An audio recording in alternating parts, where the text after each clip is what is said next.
The Business Council of Australia is calling on the government to use next week's budget to secure the country's economic future. It wants Labor to prioritise three things, and that is growth, fiscal discipline and better spending. And joining me live is the Business Council of Australia CEO, Jennifer Westacott. Jennifer, great to see you once again. What is the best way to grow our economy when you look at comparable countries in the OECD that seem to be sinking into recession right now? Yeah, look, we are unlikely to go into recession if you, of course, take account of what the Reserve Bank is saying, the Treasurer, most economists. So that's a good starting point. Our economy is bouncing back very fast.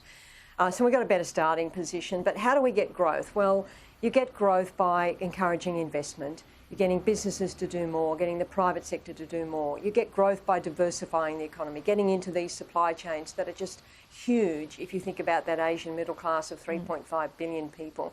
You get growth by skilling people so that they can actually attract investment. So when I talk to these big companies internationally, why would they come to Australia? Skilled people, access to these Asian markets.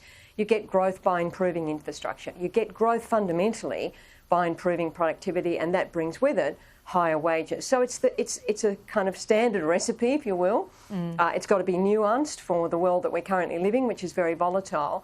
But, you know, your summary is absolutely spot on. This budget has to really lay out that long-term fiscal strategy. How do we get that discipline? How do we maintain that discipline?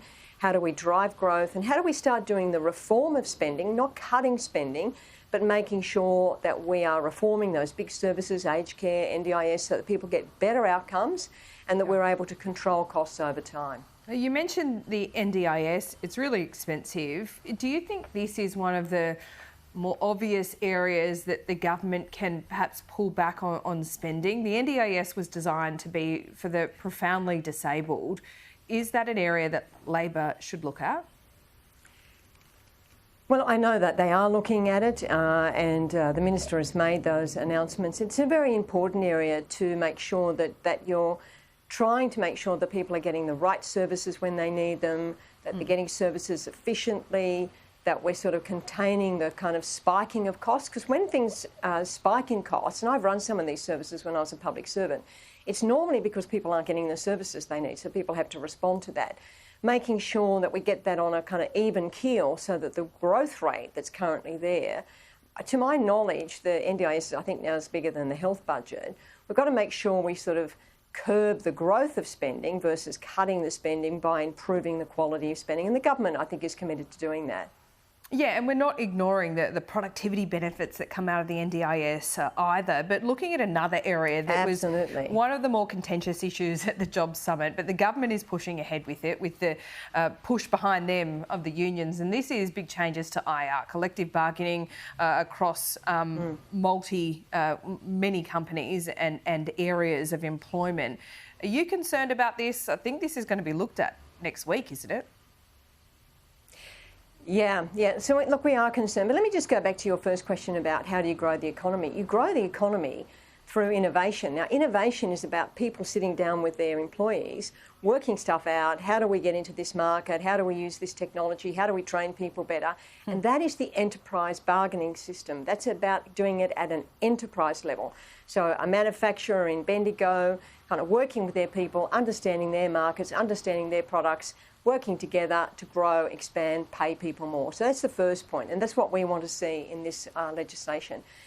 We are concerned about some things. We are concerned about some of the demands from some of the unions that they want to see widespread strike action. That will freeze dry the economy. We're concerned that we haven't seen a package yet that shows how all of these things are going to actually grow wages.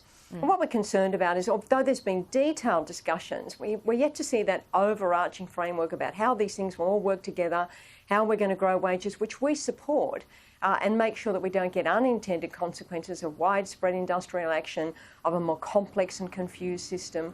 What we want to see is a simple system. It's easier to bargain, people are encouraged to bargain, and they bargain in good faith, and that makes sure that they're better off as an enterprise and their workers are better off, and that people don't get swept up in widespread industrial action, even when their business is running well and everyone's happy. And I see so many companies around Australia where people are just getting on, doing stuff, doing amazing things, and we can't put that into a mothball while we sort of have this very complex IR system. Now, mate, the next question is a bit of a tenuous link here, but you talk about growth, and you've talked to us many times about, or reminding us that private business, the private sector is the backbone of the country. That's where you see growth come from.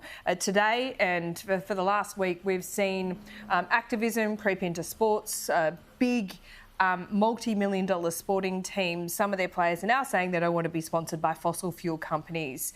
And it's even going further than that. We're talking about meat companies, etc. It could even, the line could even be blurred even further. How concerned are you about this? And I don't want you to speak on behalf of the businesses you represent in particular, but where does it stop, and what does this do to these businesses in terms of them being part of communities?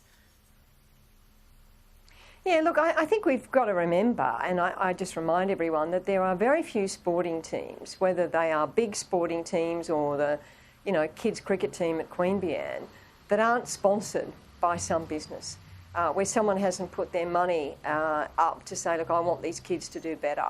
And all across Australia, it's corporate Australia and small business Australia that gets behind the local team. It's corporate Australia and small businesses that get behind the local arts things.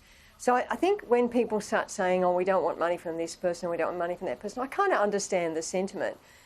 But I think we've got to remember that, we really need to remind ourselves that many communities just simply would not thrive if there weren't a business there. And that's obviously the stuff that we've been doing with you at Sky on Strong Australia. So we get out and we see the impact of big and small businesses working together. We see the impact of big companies investing in regional Australia.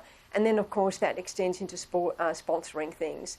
I think we've always got to try and have some common sense here, because at the end of the day, there's a sporting team that's not going to get money. There's a kid that's not going to get advanced because that sponsorship wasn't there.